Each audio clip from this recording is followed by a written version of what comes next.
Hello there, my name's Edward Bolton, and this is my fifth video presentation for my class CM-320, and this time I'm going to be focusing on the pro-life movement and Christine Hawkins' pro-life campus tours, and fundamentally, I want to focus on how it was effective within the STEPS paradigm, right?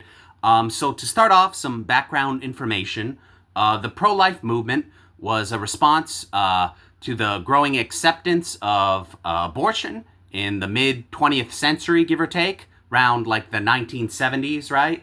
So, particularly in 1973, the Supreme Court passed down the Roe v. Wade ruling, which effectively legalized abortion nationwide. Now, the most prominent opponents to abortion were Catholics, right? And other Christian groups had various different views on abortion. Most of them not like as a good thing, right? But some were not as enthusiastically prominent politically in that sort of realm. So a lot of the pro-life's organization and origins is Catholic in nature. But, you know, evangelicals and various other groups, both conservative and progressive, did come on board to these coalitions over time. And particularly these religious groups would organize because they saw it as a moral issue, because it's the killing of an unborn baby. And at certain stages of pregnancy, there can be great pain and misery. And they believe that the unborn life has fundamentally a right to life and should not just be ended arbitrarily. Pretty much all of these pro-life activists will make exceptions in the cases where the mother's life is threatened, because in that case you might as well like save one life instead of just let both die, right? So fundamentally, they built up huge organizations and various groups to help women in these difficult situations, but also to wage a cultural and legal battle for the rights of the unborn.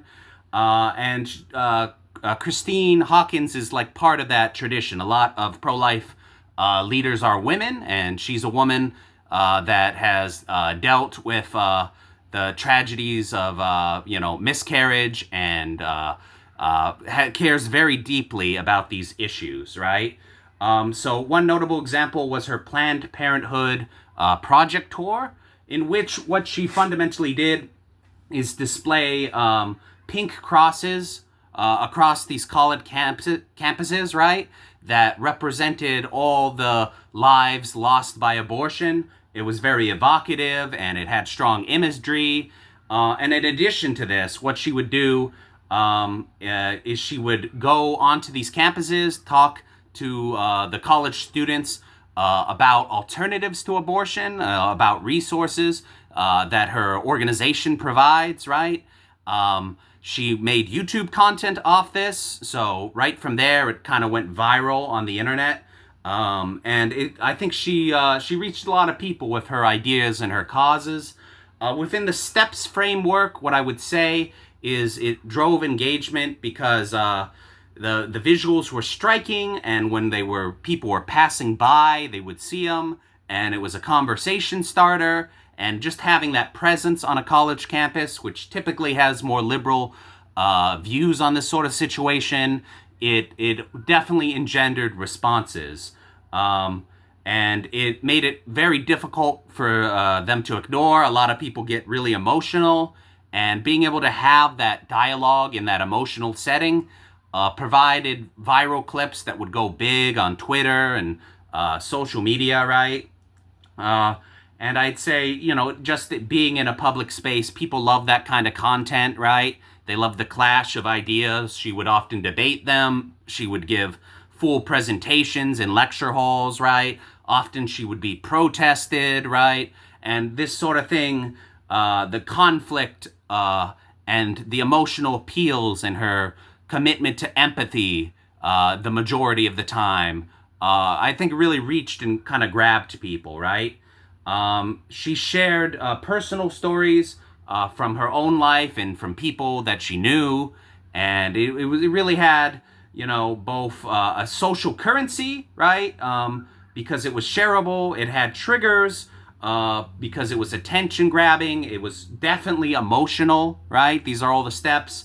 It had practical value because she would give out literature and resources, and she would list facts and discuss organizations like Planned Parenthood and how many abortions they performed and some of the unethical practices within the organization. And it was just, it also played into the stories, the narratives on a fundamental level. So it was very crucial social media to bring that all together, to coalesce it. She had a lot of young people volunteering with her and working with her. And yeah, I would say as a whole, it's a good encapsulation of the pro-life movement put into that tour and her subsequent activism. So yeah, this has been Edward Bolton, and I thank you very much for spending a little time to learn about something here. All right, thank you. Bye.